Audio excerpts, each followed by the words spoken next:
Hey everybody, Damian Drager, 4D Exteriorscapes. We are down here in Rockford, Illinois at the Anderson Japanese Gardens, where you can see all this lush greenery behind me. It is early May or mid-May 2022. Even though we won't be able to create anything like that, we can come down here and look at rock placement, look at the way that the water moves. Everything down here was inspired by true Japanese gardens, and again, we have a project that you're going to see here in a minute that is, we want to mimic this look.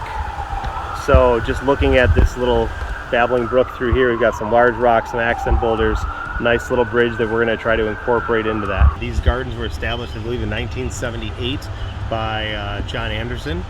He had a big appreciation for the Japanese garden that he had seen, and so we are here getting inspiration for a pond that we're going to be building in the near future.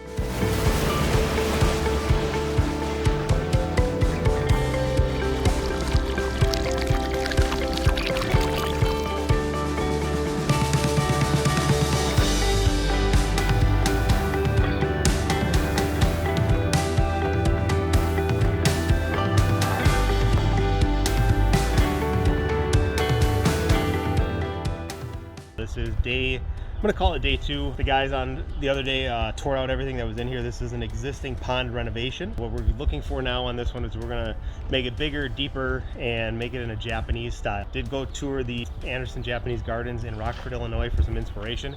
Got some really good ideas from there, and just the concept overall to make sure that we and the homeowner are on the same page. Got Nick cutting up some roots. We got Steven excavating a little bit, but what we're doing here is you can see part of the old excavation that was here. We're widening some spots out. We're making the whole thing deeper, like I said, overall, but we're focusing on this upper shelf first, where we're going to take it down to the first shelf height, which will be about 8 to 10 inches below water level. And then we are not a company that likes to do concentric rings. You can see where the edge was for the first shelf on the old pond. You can see the second one is right down there. So it's a concentric circle, circle, circle. We're going to change this up and vary quite a bit. We're also going to put in a fish cave because they are going to bring back some koi. Unfortunately, they did lose the ones that they had. New koi will be more than happy, and we'll have some spots to help them hide from predators a little bit better. So follow along as we continue on this journey.